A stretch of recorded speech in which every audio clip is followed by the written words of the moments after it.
12 વર્ષ વિકાસ વિશ્વાસ અને જલ કલ્યાણ એટલે કે આદરણીય પ્રધાનમંત્રી શ્રી નરેન્દ્રભાઈ મોદી સાહેબના નેતૃત્વમાં જે રીતના રાષ્ટ્ર વિકાસશીલ તરફથી વિકસિત ભારત બનવા જઈ રહ્યું છે ત્યારે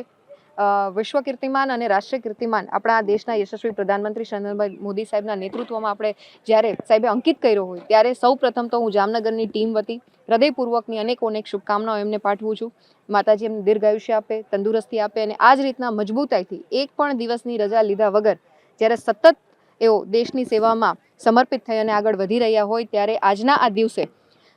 લોક ભાગીદારી સાથે સ્વચ્છતા અભિયાનની વાત હોય, વૃક્ષારોપણની વાત હોય, સાથે સાથે ધાર્મિક સ્થળો ઉપર પણ સ્વચ્છતા અને મહાઆરતીનું આયોજન કરવામાં આવ્યું છે. હું જામનગરની જનતાને ખૂબ હૃદયપૂર્વકની અપીલ કરું છું, વિનંતી કરું છું કે આ પ્રકારના અભિયાનો ફક્ત એક દિવસ નહીં પરંતુ 365 દિવસ ચાલનારા અભિયાન છે. જેમાં આપણને આપણું ઘર સ્વચ્છ ગમે છે એવી જ રીતના આપણો મહોલ્લો, આપણું મંડળ, આપણું જિલ્લો અને આપણું રાજ્ય પણ ક્યાંક સ્વચ્છતા તરફ અગ્રેસર થાય. અને ગુજરાત તો પહેલેથી જ 2 દાયકાઓથી જ્યારે મોડલ સ્ટેટ તરીકે આ રાષ્ટ્રને આગળ વધારવામાં સતત સહયોગ આપી રહ્યું હોય, આદરણીય મુખ્યમંત્રીશ્રીના નેતૃત્વમાં અગ્રેસર થઈ વિકસિત ગુજરાતથી વિકસિત ભારતની પરિકલ્પના છે ત્યારે આ પ્રકારના અભિયાનમાં પ્રાકૃતિક સંવર્ધનની વાત હોય, ક્લાઇમેટ ચેન્જમાં પણ ગુજરાત અગ્રેસર થતું હોય અને સ્વચ્છતા અભિયાન કરી અને ક્યાંક આપણે જનભાગીદારીથી જોડાઈ અને આપણે આ દેશનું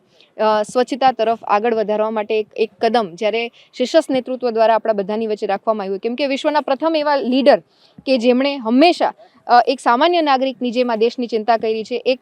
પરિવારના મોભીની જેમ આ દેશની ચિંતા કરી છે, પોતે સ્વચ્છતા અભિયાનમાં જોડાય, વૃક્ષારોપણ જેવા કાર્યક્રમમાં જોડાય અને આપણને માર્ગદર્શિત કર્યા હોય ત્યારે આપણી પણ એક મોરલ રિસ્પોન્સિબિલિટી બને છે, એક ફરજ બને છે કે આ દેશના જાગૃત નાગરિક તરીકે આપણે આ પ્રકારના અભિયાનમાં ભાગીદારી પણ ક્યાંક ને ક્યાંક લેવી જોઈએ. અને આ ઉપરાંત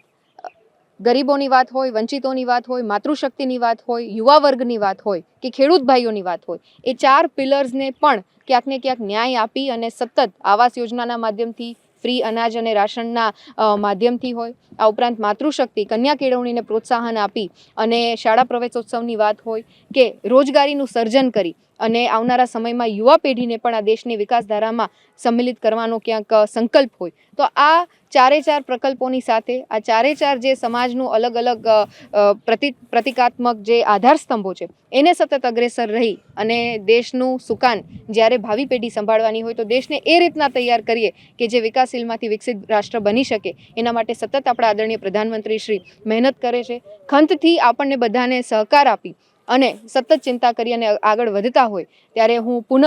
દેશનું શીર્ષસ્થ નેતૃત્વ અને ગુજરાતને તો એમાં સવિશેષ બહોળો લાભ થયો છે કે સતત 2 દાયકાથી એમના નેતૃત્વનો લાભ મળ્યો હોય